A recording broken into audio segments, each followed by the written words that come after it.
大家好，歡迎收睇呢個城批會導賞團嘅啊！今日我哋講嘅主題咧就係搭船啦啊！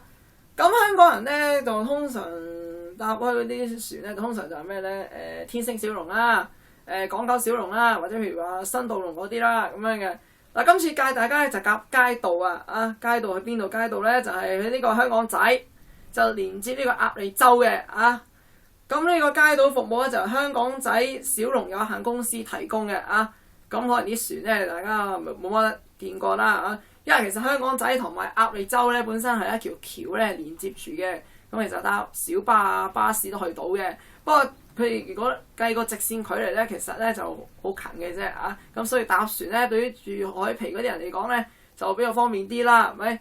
嗱，咁呢個總站嗰個碼頭喺邊度嘅咧？就係、譬如以鴨脷洲嚟講咧，就喺呢個粵海華庭隔離喺咗個浮島咁樣就俾乘客咧等候咁上船嘅，咁就分左右兩邊嘅。咁左邊咧就係去呢個咧香港仔魚類批發市場嗰個碼頭嘅啊。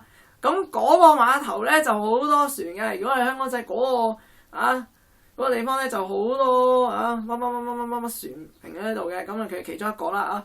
咁右手邊咧就係呢個咩咧？就係香港仔公眾上岸嗰個地方嘅，就係呢個隧道口隔離咧嗰個就係啦。不過咧就冇個正式碼頭嘅，不過佢哋係嘅船咧泊埋個樓梯，然後啲人就喺嗰個樓梯位上船咁解嘅啫啊。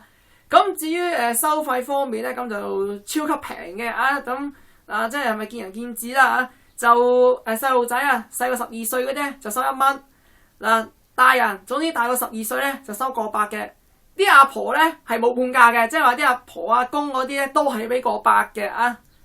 咁至於呢啲船嗰方面咧，其實都 OK 啦，係咪？即係有啲人揸船嗰啲 OK，咁起碼唔會暈船浪啦，係咪？同埋咧，即係覺得啲船可能冇咁新啦，但係起碼有啲古色古香 feel， 即係我覺得有啲古色古香 feel 咁樣嘅，即係啲舊懷舊嗰啲味道啦，係咪？咁坐船咧就因為香港仔好多地方咧就好多完全平拍過，有時可能要左穿右插咁樣咧，咁一條直路去嘅啫啊，咁都 OK 嘅啊，喺度吹下風咧，吹下浪係唔錯。